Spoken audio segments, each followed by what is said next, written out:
Gloria a Dios. Qué bueno verlos. Necesito tu familia. Karen, gracias. Raulito y el resto de nosotros, ¿verdad? Que somos los que servimos aquí en la iglesia. La gloria es para Dios siempre, hermano. Y no hay que olvidarnos que lo que acabamos de terminar es un año nuevo, es un año más y es un principio para nuevas metas, ¿verdad? No voy a hablar de todo esto porque es lo que todo mundo habla todos los años. Tenemos que hacer un recuento de lo que hicimos el año pasado y hacer cambios para el nuevo. Pero esta mañana, el día, esta prédica estaba lista para el día de ayer, pero el weather no nos dejó, ¿verdad? Cayeron como un pie de nieve allá por ¿cómo se llama? Allá por Red Rock para arriba. Y bueno, cayó mucha nieve por todos lados, hermano. Gracias a Dios, ¿verdad? El mundo se queja por sequía, el mundo se queja por inundaciones y el término medio nos cuesta encontrarlo, ¿verdad? Por eso dice la Biblia que le demos gracias a Dios y que cada una de estas partes de la naturaleza, aunque el mundo se queja, hermano, que es el calentamiento global, que el cambio de clima, pero todo es permitido por Dios y la Biblia dice que le demos gracias a Dios, ¿verdad? Por todo. Así que gloria a Dios por la nieve. Nos dio trabajo a los que no trabajamos, a los que trabajamos afuera, ¿verdad? Hay mucha gente que se alegra cuando neva, hermano, porque de ahí comemos, ¿verdad? Y, pero que nos hace difícil manejar a veces.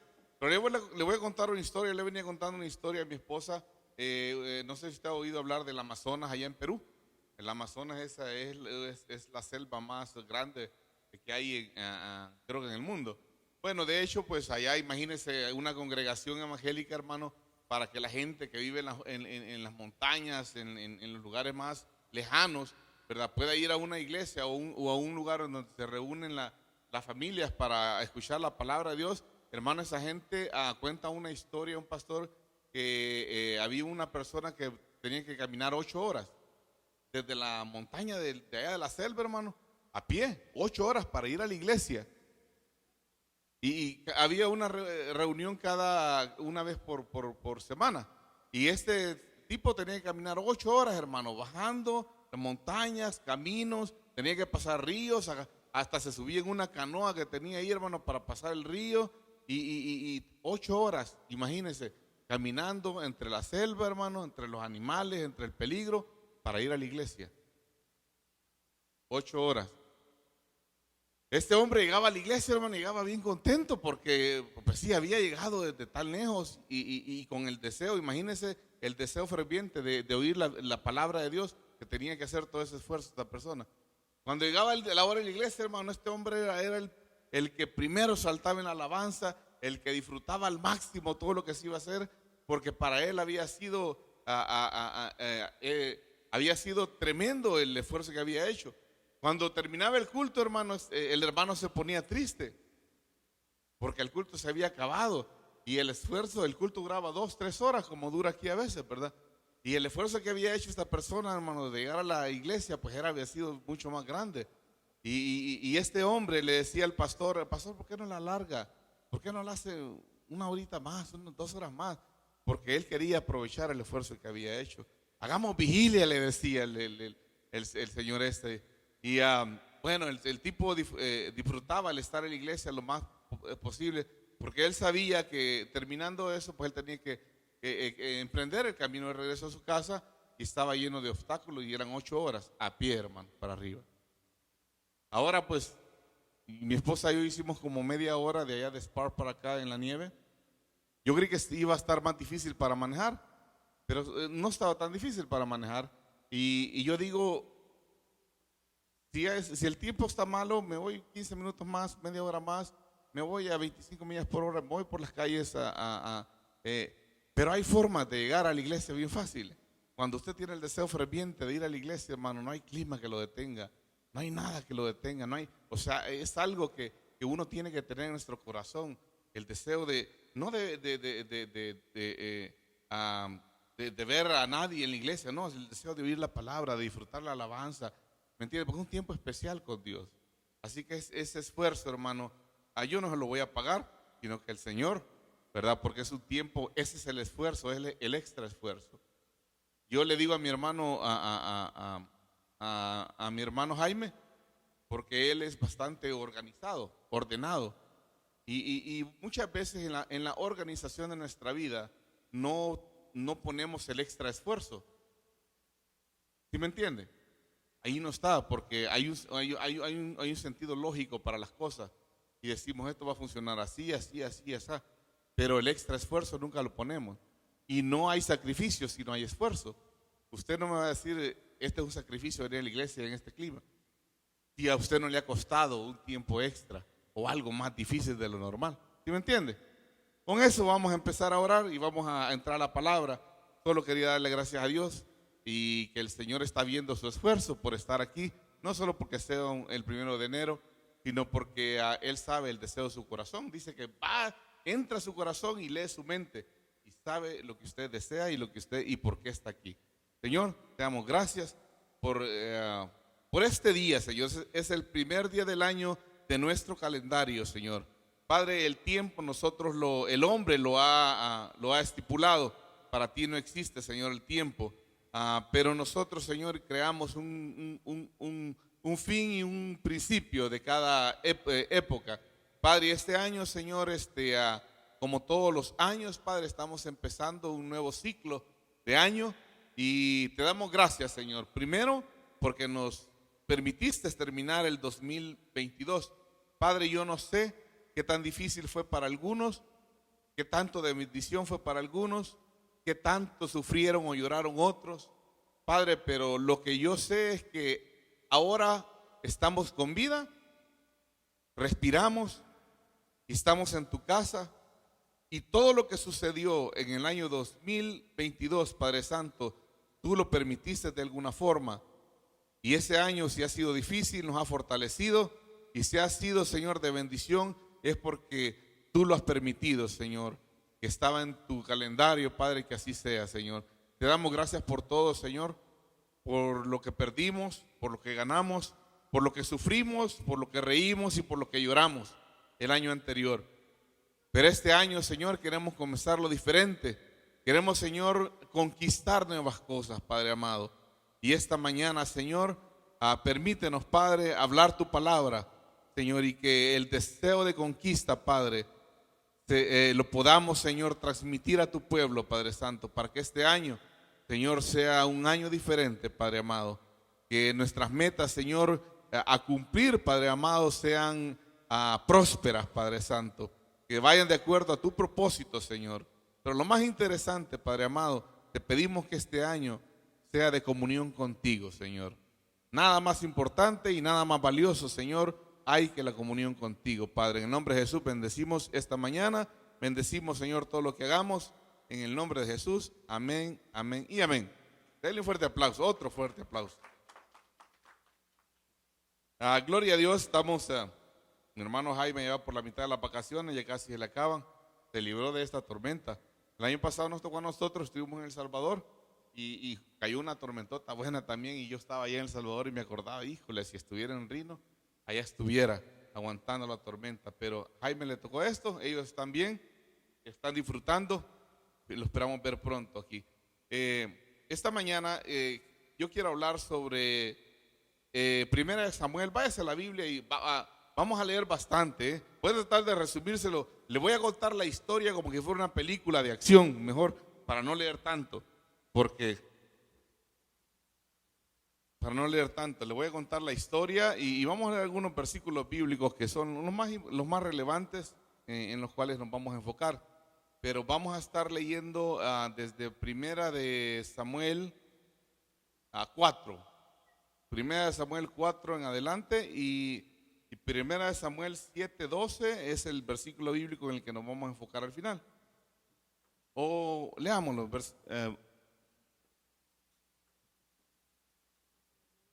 Gloria a Dios. Ahí está mi teléfono, ¿verdad? Ahí tengo unas anotaciones. Tráemelo, por favor. Nos vamos a enfocar en 1 Samuel 7:12.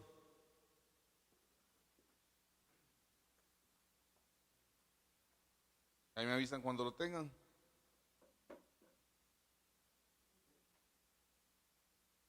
También está en la pantalla, ¿verdad? 7:12, baby. Primera de Samuel 7:12.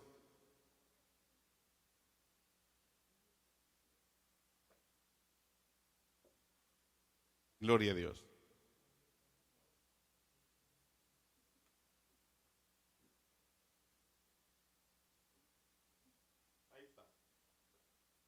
Dice así la palabra, en el nombre del Señor.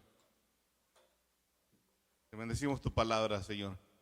Dice, tomó luego Samuel una piedra y la puso entre Mizpa y Sen. Estas eran dos ciudades. Y le puso por nombre, ¿cómo le puso? Ebenezer. Usted ha oído esa palabra, ¿verdad? Es un grupo de alabanza, es un ministerio de alabanza enorme que está en muchos lugares. Bueno, diciendo esto, hasta aquí nos ayudó Jehová. Ok, ahora vamos a retrocedernos. Ebenezer, hermano, es Ebenezer significa hasta aquí nos ayudó Jehová. Y fue una piedra que Samuel tomó como un recordatorio hasta donde lo había llevado el Señor, ¿verdad? En el triunfo. Pero vamos a retroceder la historia desde el 7:4 para ver cuál fue todo la historia de esto y por dónde lo llevó el Señor a Samuel para que al final dijera Samuel, hasta aquí me ayudó Dios. Y vamos a empezar a leer desde el 7:4, desde el 1 Samuel 4, del 1 en adelante. Y cuenta la historia, hermano, que el pueblo de Israel estaba en guerra contra los filisteos. Le voy a contar la historia mejor, así a largo rasgo, porque son muchos versículos. Y el pueblo de Israel, hermano, estaba en contienda con los filisteos. Y los filisteos, hermano, ustedes saben, han sido los enemigos radicales de Israel. Israel se compara a usted y a mí, hermano. La vida del pueblo de Israel en la palabra se compara a la actitud de cada individuo ahora en Cristo. Por eso podemos aplicar la vida de todo un pueblo de Israel a la vida de nosotros. Y dice la palabra de que esta gente, los filisteos, estaban en guerra contra Israel. Y el pueblo de Israel, hermano, no veía una. Los filisteos llegaban y les daban una tunda, hermano. Perdían. Y el pueblo de Israel, hermano, había conquistado la tierra prometida, porque había salido de Egipto, había conquistado la tierra prometida y había pasado toda la historia. El pueblo de Israel tenía una historia de triunfadores, porque los filisteos sabían que que el Dios de los israelitas, hermano, le había dado la victoria durante toda la época anterior. Pero en este caso, hermano, había un problema. Los israelitas no veían una y tenían el arca del pacto con ellos. O sea, Jehová supuestamente estaba con ellos todavía, pero no veían una. Y el pueblo de Israel se junta y le reclama al Señor y le dice, ¿por qué nos haces perder? Le dice el pueblo de Israel a Jehová, ¿verdad? Hablándole al arca para llegar a Jehová. Y Dios no les contestó. El arca estaba ahí. Gloria a Dios. Y Dios no les contestaba. Llegaban los filisteos, hermanos, y les daban a una tunda y avanzaban, les conquistaban ciudades y ellos avanzaban y avanzaban. Entonces, el pueblo de Israel mandó a traer el arca para una ciudad en donde los filisteos estaban cercanos a conquistar. Y cuando los filisteos se dieron cuenta que el arca había sido movida para la ciudad, los filisteos dijeron, oh, ya trajeron el arca para acá, hoy está más cerca de nosotros. Y el Dios de Israel es tremendo, hoy sí vamos a perder. Entonces a esta gente le dio miedo saber que el arca había sido movida, porque creyeron que Israel iba a tomar más poder como en la antigüedad. Y vinieron los filisteos y dijeron, no, ataquemos ahorita antes de que esto se ponga bien con Dios. Y atacan los filisteos, hermanos, y le dan una tunda otra vez a Israel y le matan 30,000 personas que iban a pie. Esta es una historia, hermano, grabada aquí. Le matan 30,000 soldados a los israelitas, hermano, y dicen los filisteos, ahora que tenemos el arca cerca, ahora la robamos. Y se la llevaron, hermano. Todo el capítulo 4 se refiere, hermano, a que Israel ha sido de pérdida y los filisteos, hermano, conquistan el arca y se la llevan para la ciudad de ellos. El arca de Jehová, hermano, Jehová se había separado del pueblo de Israel. En el tiempo de batallas, hermano, cuando usted conquistaba un pueblo y usted conquistaba agarraba todos los tesoros del enemigo, hermano, el arca del pacto tenía dos querubines de oro, hermano, a los lados. Aparte de eso, era el arca, era lo que representaba a Jehová, era lo que representaba a Dios. Así que para los filisteos, hermano, tomar el arca y llevársela era el trofeo más grande. Y estos hombres se llevan el arca del pacto, hermano, y se la llevan al templo de Dagón. Dagón, hermano, era el dios de los filisteos, al que le ofrecían sacrificios humanos. Dagón era el dios de los filisteos.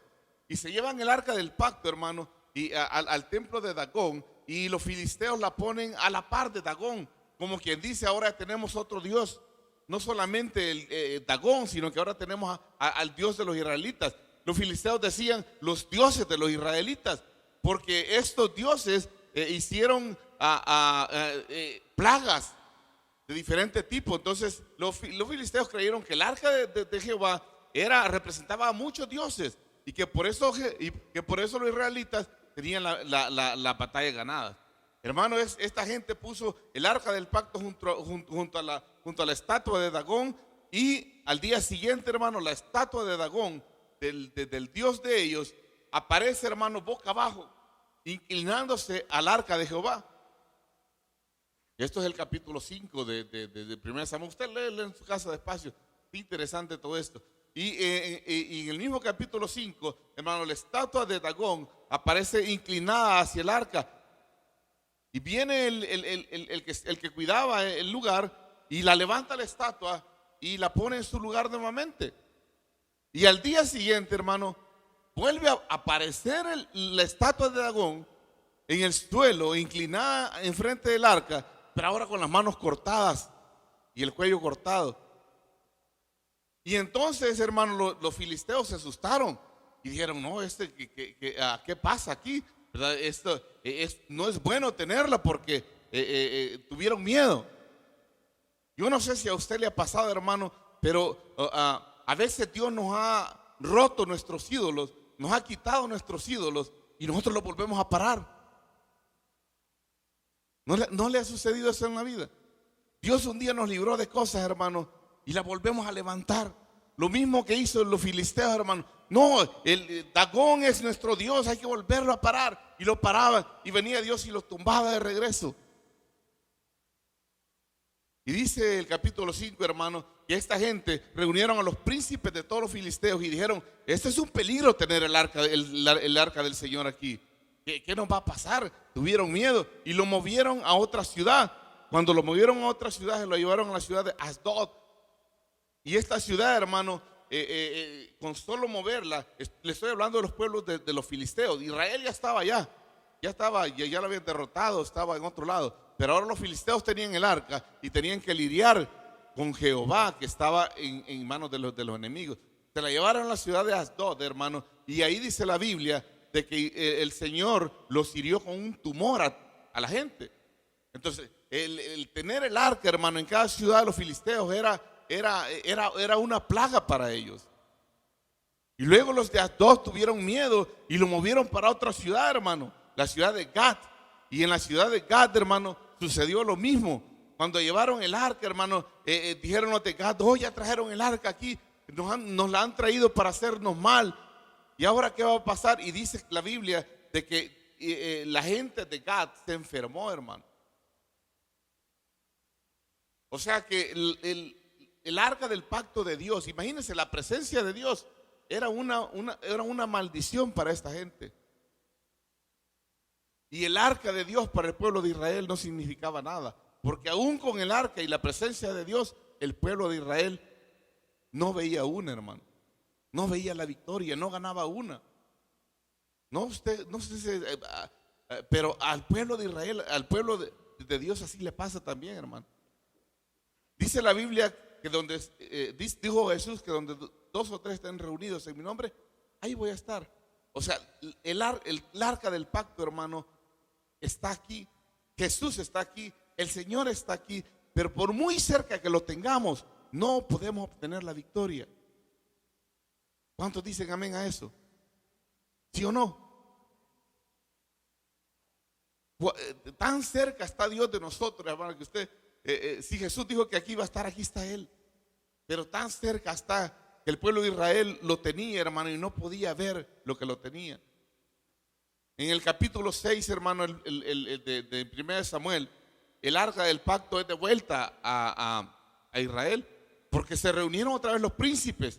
Eran como 6 ciudades de los filisteos, y los 6 príncipes se reunieron y dijeron, no, pues mandaron a traer a los adivinos y a los sacerdotes, y les dijeron, oigan, ¿y qué hacemos con el arca del pacto de Dios? Nos está enfermando, nos está matando. Y los adivinos le dijeron, sean sabios y devuélvanla a su lugar. Devuélvansela a Israel, pero no se la devuelvan vacía. Devuélvansela con ofrenda por el mal que le hicieron a Israel. Y para que Él limpie todo lo que ha sucedido aquí en el pueblo de los filisteos.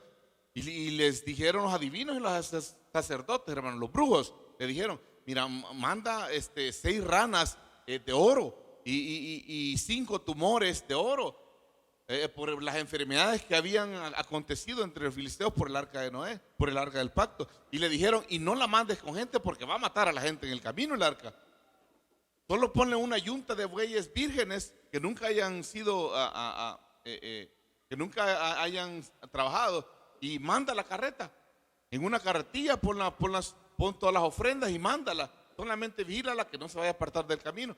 Y así hicieron los filisteos, hermano. Dijeron, no, el arca del pacto es Dios, este Dios o los dioses de Israel no están con nosotros. Y enviaron el arca del pacto de regreso para Israel, hermano. Y cuando llegó a Israel, dice la Biblia que llegó y fue entregada en una ciudad. A ver si lo podemos leer, baby, para tener más el número, los nombres exactos. Llegó a una ciudad de Israel y ahí, hermano, el sacerdote israelita que recibió el arca, si no me acuerdo era Eliezer, recibió el arca. Hermano, dice de que, fíjense, ¿sabían que el arca del pacto, usted sabe cómo actuaba el arca del pacto? Hermanos, si el sacerdote no estaba bien de su vida y trataba de entrar a la presencia de Dios, él salía muerto. El mismo sacerdote tenía que ser amarrado con una pita. Cuando entraba a la presencia de Dios, hermanos, si ese regresaba vivo es porque estaba bien con Dios. Pero si estaba chueco, lo sacaban arrastrando muerto. Entonces el mismo sacerdote tenía que estar limpio antes de entrar a la presencia de Dios. Esto era tremendo. Encargado, el pastor de la iglesia, y era el primero que tenía que estar bien con Dios. Porque si trataba de entrar a la presencia de Dios y estaba mal de su vida, salía muerto. Y Eleazar fue de las personas de que dice que se le entregó el arca del pacto para que él tuviera cuidado de ella. Pero antes de ser entregada, dice que lo santificaron, lo consagraron, fue la palabra. Y la palabra consagración es la palabra santificación. Fíjense bien, o sea que este tipo, primero, ok, aquí está el arca, tú vas a ser el encargado, tú eres el sacerdote que Dios ha establecido, pero antes de todo esto tú tienes que consagrarte a Dios. Tu vida tiene que estar bien delante de Dios, ponte bien con Dios, alíñate bien con Dios para que tú tengas la autoridad y tengas y estés completo para poder estar en la presencia de Dios y cuidando del arca de Dios. ¡Pum! Y dice la Biblia que pasaron 20 años. Imagínense qué ridículo. El pueblo de Israel recibe a Dios nuevamente. Ok, ahí ve el arca. El hombre es consagrado para cuidar el arca. Y dice que pasaron 20 años y el pueblo de Israel siguió perdiendo las batallas contra los filisteos. 20 años, hermano. La presencia de Dios ahí a la par suya, a la par mía. Esperando. Y Dios esperando y no veía una. Y usted iba a la iglesia y no veía una. Y usted cantaba y no veía una. Y usted oraba y no veía una. Y pasaba un año y pasaban meses y usted no veía una, hermano. Tiempo tras tiempo, tratando. Y el problema no era que la presencia de Dios no llegara al lugar o que no estuviera ahí. Hay muchas veces, hermano, a este efecto le llaman fugas geográficas. No sé si usted, hermano, ha sido de esas personas, pero seguramente conoció a alguien. Estas personas que no tienen, no pueden establecerse fijamente en un solo lugar. A esto le llaman fugas geográficas. En donde usted cree, hermano, que la iglesia en donde está no hay unción, que ahí no se siente nada. Me voy a ir por otra iglesia a probar a ver si hay algo allá. Y me voy a ir por otra iglesia a ver si allá siento la presencia del Espíritu Santo. Y me voy a ir por otra iglesia, allá tal vez donde hay un montón de gente, puedo sentir algo. Y no sé si usted ha escuchado unos comentarios de la gente que dice, ay, es que ahí sentí bien bonito. ¿Sí ha escuchado los comentarios? A eso se le llaman personas inestables, que tienen su alma inestable, porque no pueden encontrar la estabilidad en sí mismas para sentir, porque no pueden tener la presencia de Dios. ¿Me entiende? Porque su vida no está firme, no está estable. Y andan buscando iglesia tras iglesia, ciudad tras ciudad, país tras país. Me voy a ir para El Salvador, mejor allá, es mejor el evangelio. Me voy a cambiar de estado porque allá hay iglesias bien fuertes. Y esta gente, hermano, son personas que no tienen estabilidad emocional, estabilidad en su alma. Porque la presencia de Dios está donde dos o tres están. ¿Sí o no? Lo dijo Jesús. ¿Por qué voy a yo decir que el Señor no está aquí cuando Jesús dijo donde dos o tres estén hablando de mí? Ahí voy a estar yo. Pero como no tenemos esa autoridad que Israel debería de tener cuando tenía el arca a la par de ellos y no podían ganar una, los filisteos llegaban y les daban una tunda y tenían a Dios ahí a la par. Tenían a Dios ahí a la par. Pasaron 20 años y el arca estuvo ahí custodiada por el encargado, pero el pueblo de Israel seguía perdiendo. Vamos a leer todo el capítulo 7:1, baby, por favor. ¿Y qué era lo que pasaba? ¿Cuál era el problema? ¿Por qué teniendo a Dios tan cerca, hermano, esta gente no podía ver la gloria? Dice Samuel 7:1, Eleazar su hijo para que guardase el arca de Eleazar, para que guardase el arca del pacto. Córrele al 2. Dice, desde el día que llegó el arca a Jerí pasaron muchos días, 20 años. Y toda la casa de Israel lamentaba en pos de Jehová. O sea, se seguían quejando. El servir y os librará de la mano de los filisteos. Entonces los hijos de Israel quitaron a los Baales. Fíjense bien. ¿Cuál era el problema entonces? Y a Astarot, y sirvían solo a Jehová. El problema era que tenían ídolos. Tenían a tres dioses. Y querían que Dios fuera parte de la adoración de ellos. Hermano, tenían a la Virgen de Guadalupe y a la par y el Santito Niño de Atoche. Y le pedían igual a los tres. Y querían que Jesús también les hiciera los milagros. Tenían ídolos, y la Biblia no habla de ídolos solamente muñecos, hermano, o imágenes, no solo. Ídolo es todo aquello que te aparta o que reemplaza el lugar de Dios, ya sea en tu vida o en tu corazón. Ídolo es aquello que está antes que Dios. Y ahí entra, hermano, hasta la familia, perdón, lo más preciado que tenemos, nuestros hijos. Pero aún ante ellos, Dios tiene que ser el primero. Y cuando los hijos, aún con nuestro esposo, nuestra esposa, nuestra familia, nuestro pariente, nuestra mamá, está antes de Dios, ese es un ídolo. Y el pueblo de Israel padecía de esto, hermano. No habían podido soltarse de todo lo demás. Y aquí menciona ídolos hechos de madera, hechos de metal, o hechos de bronce o de oro, de lo que usted quiera. Le servían a Astarot, dice, a los Baales. Y hasta que no supieron que solamente servirle a Jehová era la solución a todos sus problemas. Ídolos, hermano, los tenemos en nuestra vida, en todos lados. Ídolo, hermano, es aquella fotografía que tú tienes de tu ex, que guardas dentro de tu corazón la idea de volverla a ver un día.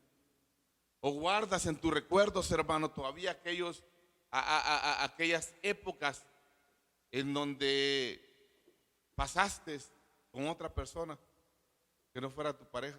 Ídolo es, hermano, aquella fotografía que tú cargas ahí, que ya no tienes que cargarla de nadie. Ídolo es aquel, hermano, que tienes ahí en el Facebook como amigo, que ya no tienes que tener nada de contacto con él. O amiga. ¿Sabe qué tan difícil es? Jesús dijo, fíjese que está lindo. Jesús dijo que el que solamente maquinara en su cabeza, o sea, con solo que tú lo pienses, ya pecaste. O sea, que tú no tienes que llegar al acto de alguna cosa para que tú seas culpable de algo. La santidad es tan frágil, hermano, que empieza desde la mente. Y por eso es que el pueblo de Israel tenía tan cerca a Dios, hermano, igual que nosotros. Tenemos tan cerca a Dios, pero nos cuesta identificar cuáles son nuestros ídolos y a qué estamos atados en esta tierra, para que la presencia de Dios se manifieste en nosotros y la victoria nos la dé. ¿Qué es victoria, hermano? ¿Qué es tener la victoria de Dios en nuestra vida? Es tener triunfo aquí, ahora, en este país, en este momento, en lo que estás haciendo, en tu trabajo, en tu estudio, en tu vida familiar, en todo lo que hagas. Es la felicidad, la victoria en el Señor, hermano. La conquista es conquistar aquello que nunca has podido conquistar y que te conquista a ti. Ser presa de los filisteos, hermano, todo el tiempo, y ser apaleado por los, imagínense, el pueblo de Israel, el pueblo escogido por Dios, al pueblo que Dios le hablaba directamente, a que sacó de Egipto, hermano, al que le dio maná del cielo, al que Dios hizo sacar agua de la roca, al que le enseñó un montón de milagros por todo el camino. Aún así no podía consagrarse a Dios. Primero, porque después de salir de Egipto, hermano, ellos tuvieron contacto con el mundo nuevamente. Dice la Biblia que la primera generación, después de que llegaron a la tierra prometida, ellos continuaron con la historia que el Señor les dijo. Cuéntenles a sus hijos, a sus nietos, todo lo que yo hice por Israel en Egipto, para que vean que yo tengo poder y que yo puedo sostenerlo. Y dice que la primera generación que salió de Egipto y que llegó a la tierra prometida, la primera generación continuó con el cumplimiento de la palabra y le enseñó como no le va a enseñar a sus hijos. Mira, en Jehová tenemos todo, ir a la iglesia es suficiente, es necesario, tu vida conságrala a Dios. Desde chiquito tú tienes que haberle entregado a tus hijos a Dios, no es. Dice la Biblia, porque cuando tú te los entregas, no importa que se aparte, Dios los va a reclamar, porque le pertenecen al Señor. Yo pasé 20 años fuera del evangelio, hermano, pero a mí me entregaron tiernito, chiquito. Y Dios tenía que rescatarme algún día, porque le pertenece. Yo no puedo escaparme. Le dije a un amigo, si a ti te entregaron cuando estabas pequeño, ya te fregaste. Por mucho que quieras andar en el mundial haciendo drogas, en lo que tú quieras, ya te fregaste. Un día Dios, si no regresas por ti mismo, un día Dios te va a traer de las orejas, porque le pertenecemos. Somos propiedad de Cristo. Y yo te digo, no hay lugar más seguro que el que tú le entregues tus hijos al Señor, porque no importa que se aparten, ellos van a regresar. Y el pueblo de Israel, hermano, continuó con este mandato que Dios les dio y les dijo: díganle a sus hijos todo lo que yo hice. Les dice que la tercera generación, después que llegaron a la tierra prometida, esta gente ya no contó lo que Dios había hecho con ellos. Y la tercera generación, después de las que entraron a la tierra prometida, esta gente se empezó a juntar con los filisteos. Esta gente se empezó a juntar con los vecinos. Esta gente empezó a hacer negocios con los granjeros de allá de otro lado, que no tenían nada que ver con Dios, que adoraban a Baales, que adoraban a otros dioses. Y por medio de esta amistad que empezaron a crear con la gente que no conocía a Jehová y que no seguía a Jehová, esta gente fue contaminada. Y el mundo y los baales y los ídolos empezaron a llegar al pueblo de Israel. Y así es como Israel se fue contaminando. ¿Cuál fue el error? Primero, no siguieron contando lo que Dios había hecho en la vida de ustedes. Si tú no le cuentas a tus hijos que el Señor te sacó de la droga, del alcohol, de la cárcel donde estabas podrido, y que Él puso su mano poderosa y que ha visto cosas sobrenaturales, el niño no va a crecer con amor ni temor de Dios. Por eso es que yo, hermano, y yo lo cuento aquí en público y lo cuento a todos lados y lo cuento muchas veces y cuento la misma historia muchas veces, no me importa. Porque es lo que Dios me ha mandado a hacer. Ve y diles todo lo que yo hice por ti. Cuéntale a tus hijos, cuéntale a la gente, cuéntale del púlpito lo que yo hice por ti y lo que yo puedo hacer por ellos. El pueblo de Israel, hermano, cayó en ese error. Llegó el tiempo en donde se llenaron de ídolos y Jehová lo hicieron a un lado. Tanto así que querían que los ídolos hicieran lo que Jehová hacía por ellos. Y Jehová dijo: o me amas a mí o no me amas, o no me amas. Yo no comparto la gloria con nadie, con ningún ídolo. Jehová es así, Jehová es celoso. Perdone, pero Jehová es celoso. Y si algo tiene el Señor, Él es delicado en ese sentido. Y Él no va a compartir la gloria con nadie. Y la consagración tuya y mía es la base para que nosotros podamos experimentar no solo la presencia de Dios. Tú no tienes que andar brincando de iglesia para sentir la presencia de Dios. Tú tienes que consagrarte a Dios para sentir la presencia de Dios. Estamos escuchando unas alabanzas con mi esposa ahora mañana en el YouTube. Bien bonitas, de esos lugares enormes con trompetas y todo. Y cuando tú oyes una orquesta de ese tipo y el sonido y todo te crea una emoción grande, ¿verdad? Y tú crees que esa emoción es la presencia de Dios, pero esa emoción también la sentías cuando ibas al baile y empezaban a poner las cumbias aquellas que más te gustaban y empezabas a bailar, ¿verdad? La música crea una motivación interna en el ser humano, pero la alabanza y la presencia de Dios son diferentes. La alabanza y la presencia de Dios depende de tu condición espiritual con Dios y la disposición que tengas al oír. Por Dios, que lo mismo que pudimos haber sentido en la mañana escuchando esa alabanza cuando habían como 20 músicos arriba de un altar con todo tipo de instrumentos, trompetas, saxofón, todo lo que tú quieras, y se oye un orquestón enorme. Lo mismo he sentido yo cuando está Isabel y Jaime ahí en la batería cantando y uno que otro que se sube al coro. Lo mismo he sentido. Yo me he quebrantado allá con 2 personas y no depende, hermano, de la cantidad de músicos que hayan aquí, ni depende de qué tanto adora, depende de la condición espiritual tuya. Depende de la consagración que tengas con Dios y de la disposición con la que entres en esa puerta. Desde que entres en esa puerta, tú tienes que venir con la idea de que vienes a disfrutar de la presencia de Dios. Y el primer manjar que te vas a echar es la alabanza. No importa cómo canten o cómo toquen, cuántos hagamos. Yo le digo a ella: ¿sabes que si no llega el que va a tocar el piano, pues cantamos una acapela y nos ponemos unas pistas? Hay tantas pistas de Marco Witt, de Marco Barrientos, que a mí me encantan. Hermano, con cualquier pista de esas a mí me lleva a la presencia de Dios. ¿Sí o no? Como no hubiéramos cantado unas alabanzas a capela aquí,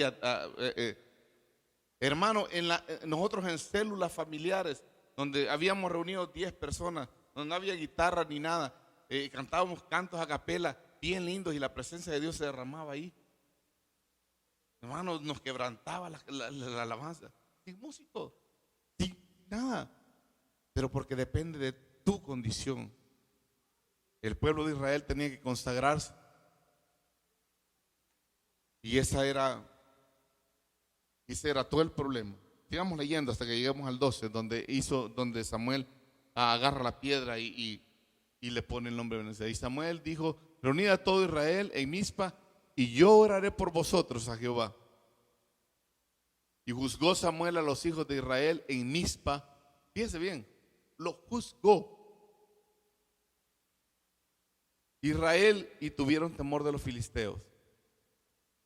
Y tuvieron temor los filisteos. Entonces dijeron los hijos de Israel a Samuel: no ceses de clamar por nosotros a Jehová nuestro Dios, para que nos guarde de la mano de los filisteos.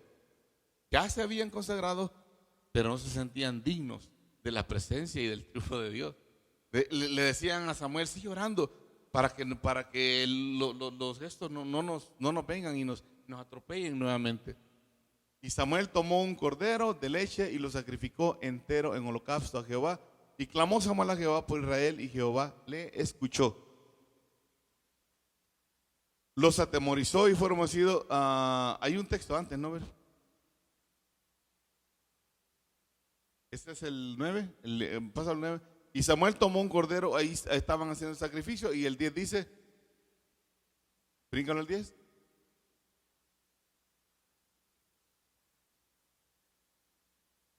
Cuesta ver las letritas, ¿verdad? Tiene que hacerle zoom y yo tengo que usar los lentes para verlo. Y Samuel tomó un cordero de leche y lo sacrificó entero en holocausto a Jehová. Y clamó Samuel y los atemorizó y fueron vencidos delante de Israel. Y salieron los hijos de Israel de Mizpa, siguieron a los filisteos, hiriéndolos hasta abajo de Becar. Y el 12, que es el que hemos leído, tomó luego Samuel una piedra. Ok, la historia es que los filisteos creyeron, en un versículo, 5 versículos atrás, que creyeron de que podían hacer lo mismo con Israel. Y cuando estaba en pleno servicio, hermano, que Samuel estaba juzgando al pueblo, dice la Biblia que empezaron unos truenos en el cielo. Y cuando los filisteos iban a atacar a Israel, los truenos empezaron a detenerlos. Entonces el poder de Dios descendió y dice que el poder de Dios los acabó. Y entonces tuvieron la victoria. El pueblo de Israel, hermano, logró la victoria. El pueblo de Israel siempre ha batallado, como usted y yo siempre hemos batallado, y en esta vida vamos a seguir batallando. Pero la conquista, hermano, la alcanzaron hasta que ellos arreglaron su vida con el Señor. Fíjese bien, 20 años, 40 años, todo el tiempo tuvieron el arca esta gente. Ahí estaba Dios a la par de ellos, cerca de ellos, pero la condición de ellos era mala. Yo te digo, no es la iglesia donde estás, no solo a ustedes, sino a la gente que está a través de las redes sociales, los que escuchan este mensaje. No es la iglesia, no es la ciudad, no es el pueblo, es tu consagración a Dios la que hace la presencia de Dios, la que permite que tú disfrutes de la presencia de Dios. Esto es todo. Y si este año lo vas a terminar y quieres conquistar cosas nuevas, empieza con la consagración a Dios. Porque has tenido a Dios, desde que te convertiste a Cristo, has tenido a Dios a la par. Y las victorias no las hemos podido ver. Tal vez espontáneas cuando arreglaste un tiempo tu vida con Dios. Lograste, pero no sé si ustedes experimentaron ese tiempo. Hemos tenido tiempos gloriosos, pero hemos cedido y hemos a veces retrocedido. Y ya no hemos sentido la presencia de Dios, porque volvimos a tomar los ídolos que Dios nos había tumbado. ¿Se acuerdan la historia de los filisteos cuando lo ponía a la par de Dagón, al arca del pacto? Venía el filisteo y lo levantaba de regreso. Lo mismo ha hecho con nosotros. Dios nos ha quitado muchas cosas y las hemos vuelto a tomar.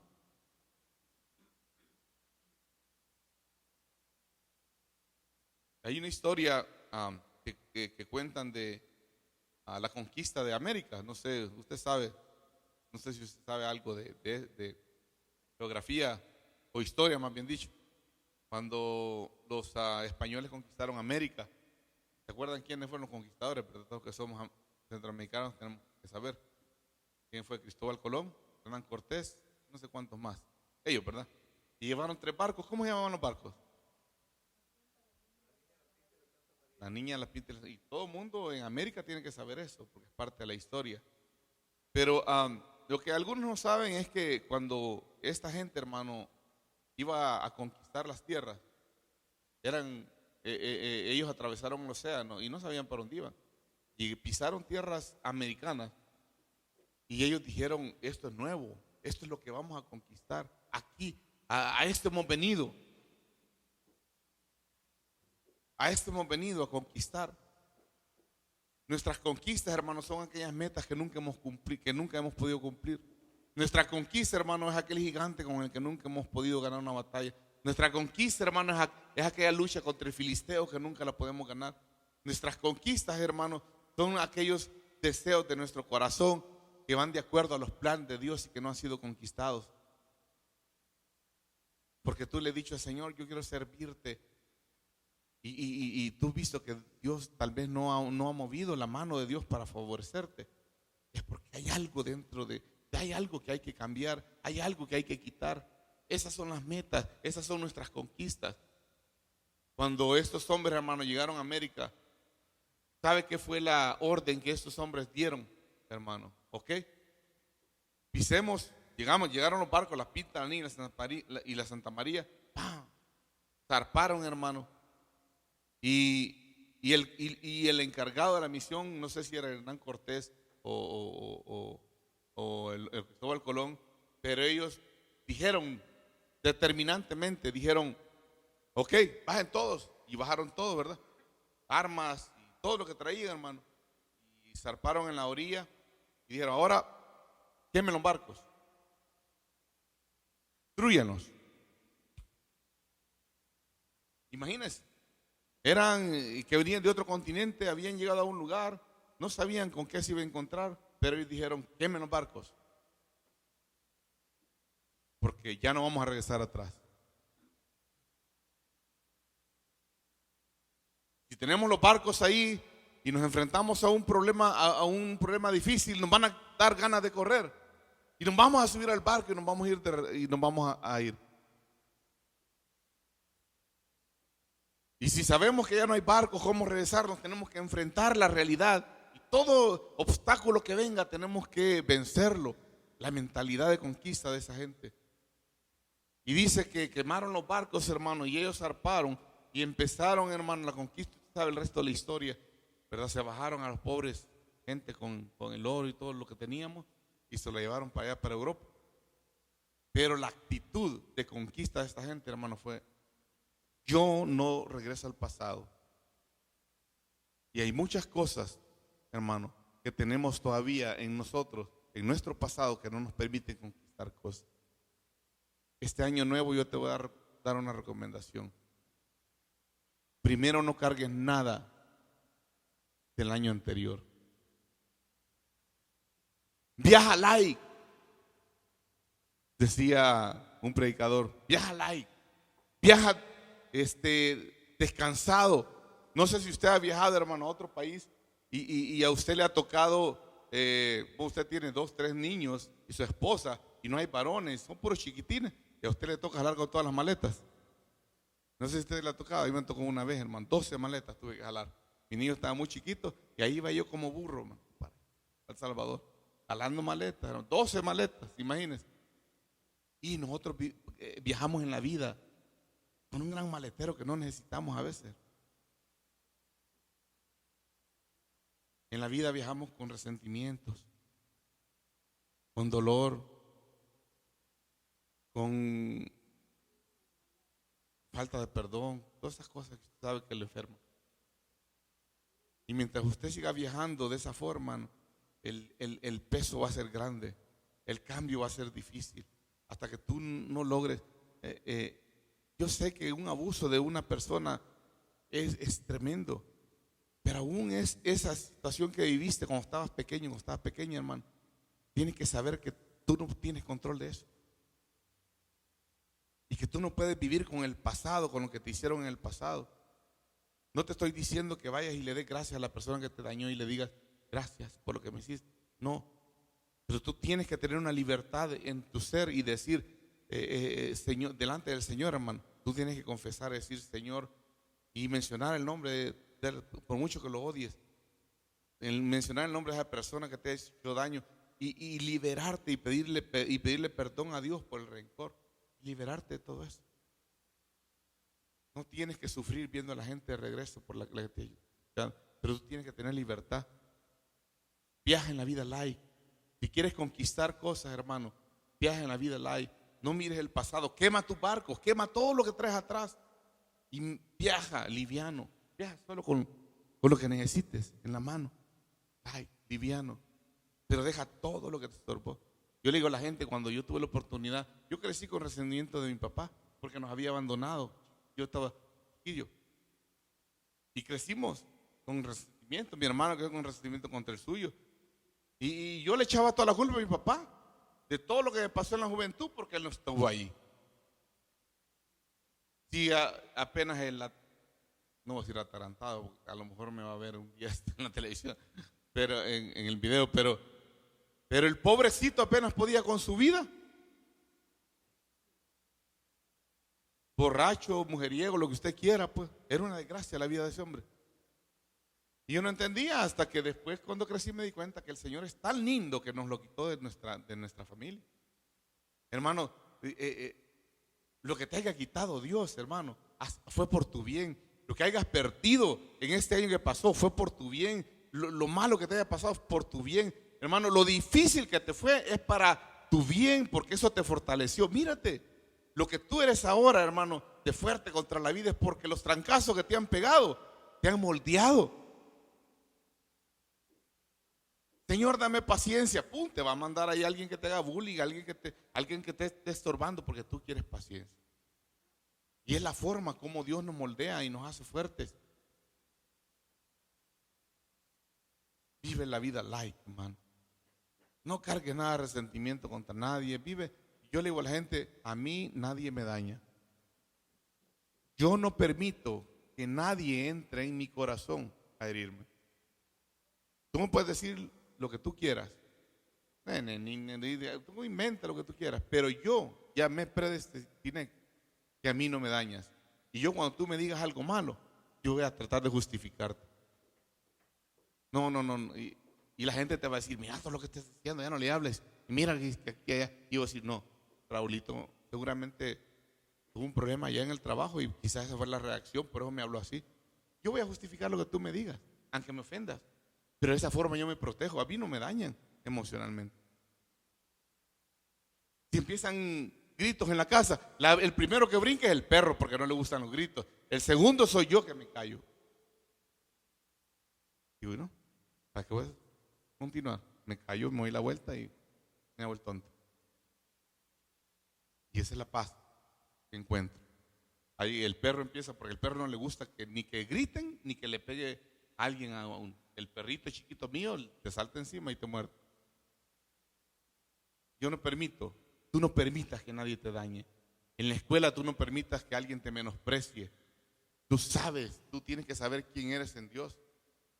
En la vida, hermano, va a haber gente que tiene envidia. En el trabajo va a haber gente que quiere pasar sobre ti para alcanzar posiciones mejores. Pero tú sabes quién eres en Dios. Y a ti no tiene que lastimar nadie, ni en el trabajo, ni en la vida, nadie. Tienes que aprender a saber quién eres en Dios y saber que tus enemigos, si alguien sea enemigo tuyo, Dios se va a encargar de él. Pero vive light. Este año que sea un año de desprendimiento. Si te fue mal en algunas cosas, dale gloria a Dios y dile, Señor, yo espero las buenas. Señor, si me fue mal fue porque no estaban de acuerdo a tus planes. Es sencillo. Si te fue mal no es porque no estaba de acuerdo a los planes de Dios. Si algo no te ha salido bien, Raulito, es porque todavía no es tiempo de Dios. Karen, espera en Dios. Dios no tiene reloj. A Dios no le interesa el tiempo. Vamos a pasar una eternidad con Él, hermano. Ya no hay tiempo.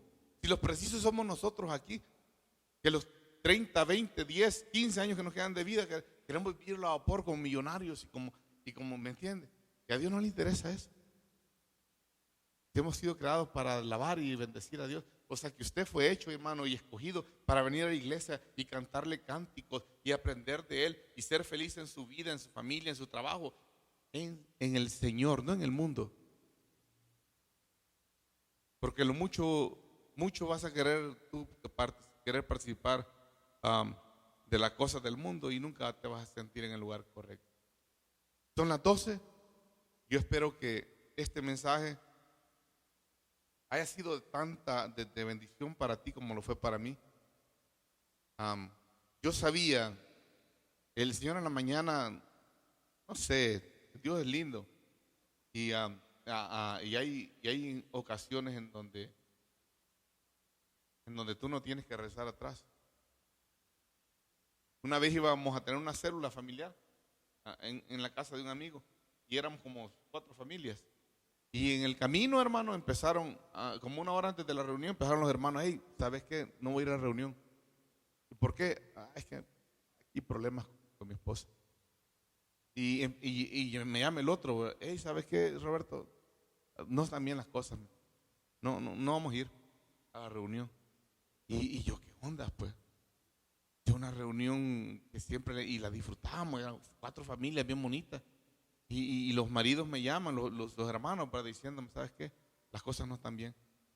Y en este momento me cae el 20 y me dice, y el Señor me habla y me dice, ¿sabes qué? Tienes que hacerlo. Y le llamo a los hermanos y les digo, ¿saben qué? Ustedes tienen problemas, no sé de qué tipo de problemas son, pero el Señor me ha dicho que tenemos que hacer la reunión. Así que yo no sé cómo le van a hacer y ustedes van a la reunión. Y los hermanos, éramos hermanos que nos conocíamos mucho y hermanos, y logramos hacer la reunión. Llegamos las 4 familias. Y cuando llegamos a la reunión, hermano, todos así, uno que no quería hablar ni el otro, con la esposa, hermano, el marido, la mujer ahí, de mala gana, todos. Ese día teníamos algo que íbamos a hacer y yo le, ¿sabes qué? Dios te cambia así el mapa por completo cuando las cosas van a suceder. Y ese día lo dedicamos, hermano, para sanar la familia. Ese día fue de compromiso familiar. Ese día fue de perdón entre parejas, de perdón. Ese día se olvidó todo, sino que nos enfocamos en sanar nuestros matrimonios. Y ese día hicimos un pacto. Fue bien lindo, hermano, fue tan especial. Porque son cosas que Dios te permite hacer en un momento difícil. Por eso nunca dejes de ir a una reunión. Porque tú no sabes, hermano, esta mañana alguien va a recibir esta palabra, llévala. No sé si la de aquí o el que está allá, pero tienes que hablarlo. Alguien tiene que vivir una vida diferente. Alguien tiene que vivir Laya este año. Para alguien le va a servir esta palabra nueva en un 1 de enero. Y ese día, hermano, en esa reunión, oramos, nos pedimos perdón las parejas, los que estábamos en los matrimonios, e hicimos un pacto de no enojarnos por 15 días. No lo pusimos tan largo. Ok, de aquí a 15 días, ni tú te enojas, ni yo me enojo. ¿Ok? Ni tú te enojas, ni yo. Un pacto delante de Dios. El día que la esposa se empiece a enojar, hey, tú acuérdate que es hecho pacto con Dios, de no enojarte. Y yo también. Y si el marido se quería pasar también, hey, que tenlo. Has hecho un pacto con Dios de no enojarte. Y poco a poco, 15 días logramos, hermano, que nuestros matrimonios estuvieran sin luchar. Y luego extendimos el periodo y nuestra vida matrimonial mejoró. Porque un día decidimos ir a una reunión que si no la hacíamos podía hasta terminar con nuestro matrimonio. Un pleito. Lo mismo es esto, hermano. Lo mismo tú tienes que saber que nuestro matrimonio, nuestra vida personal depende de la relación que tengamos con Dios y la santificación o la consagración a Dios es tan importante para que Dios no solo sea la par tuya, sino que sea parte de ti en tus triunfos y en tus metas. Señor, cierra los ojos, vamos a orar. Señor, que este año, Padre Santo, este año que pasó, Señor, ha sido de muchos eventos, Padre, buenos y malos. Señor, cumplimos algunas metas, algo otras no, Señor. Retrocedimos en algunas cosas, Padre Santo. Mejoramos alguna parte de nuestra relación contigo, pero sabemos que no ha sido suficiente, Señor. Cada ser humano tenemos, Señor, algo que conquistar en nuestra vida. Señor, siempre van a haber metas para conquistar, Señor. Señor, ahora nos damos cuenta porque el pueblo de Israel, aún teniéndote junto a ti, Señor, no podía, Señor, conquistar, Padre, o vencer a su enemigo. Señor, nosotros nos hemos dado que que esta ocasión, Señor, nos ha sido igual, Padre Santo. Hemos luchado con nuestras propias fuerzas, Señor, y no hemos alcanzado, Padre amado.